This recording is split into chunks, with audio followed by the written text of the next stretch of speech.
ఏం సుబ్బయ్య అయ్యా కొడుకు ఏం చేస్తున్నాడా? సిటీలో సాఫ్ట్వేర్ ఇంజనీర్ గా పనిచేస్తున్నాడయ్యా. నెలకి ₹1,00,000 జీతం. అది కొడుకంటే సరే కూతుర్ని ఏం చేసినావా? చదివించలేదయ్యా. సంబంధం వస్తే పెళ్లి చేసేద్దామని చూస్తున్నాను. శబ్బాస్! ఆడవాళ్ళు నేను చదివిచ్చేది, వీళ్ళు చదివించినా కూడా అంత ప్రయోజనం కూడా ఏ రంగయ్య, అయ్యా నీ కూతురికి పెళ్లి చేసేసినావా? లేదయ్యా, బాగా చదివించినేను. చదివించేం ప్రయోజనమా? సుబ్బయ్య కొడుకుని చదివించినాడు కాబట్టి ₹1,00,000 జీతం చేస్తున్నాడు.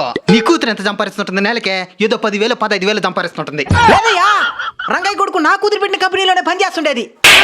మరి చిన్న కూతురు కన్నా పెళ్లి చేసేసినావా? లేదయ్యా, చిన్న కూతురికి చదువు సరిగా అబ్బలేదు, కానీ క్రికెట్ బాగా ఆడుతుందంట. సరే నేర్చుకోమని పంపించిన. ఇప్పుడు నీ కూతురు కదా క్రికెట్ ఆడి మన దేశానికి ప్రపంచ కప్పు దెబ్బతుందా? నా కూతురు తాకపోతే ఏమయ్యా, నా కూతురు లాంటి వాళ్ళు ఆల్రెడీ తెచ్చినారు కదా. అవును కదా. ఈ రోజు వాళ్ళ తల్లిదండ్రులు కూడా మీలాగే అనుకోని ఉంటే ప్రపంచ దేశాల ముందు మన జాతీయ జెండా గర్వంగా ఎగిరేది కాదు కదయ్యా. ఆడదాన్ని అలుసుగా చూడొద్దండయ్యా. మనం ఆయువు పోసుకున్నప్పటి నుంచి ఆఖరి శ్వాస దాకా ఆడది లేదంటే అంతా అంధకారమే.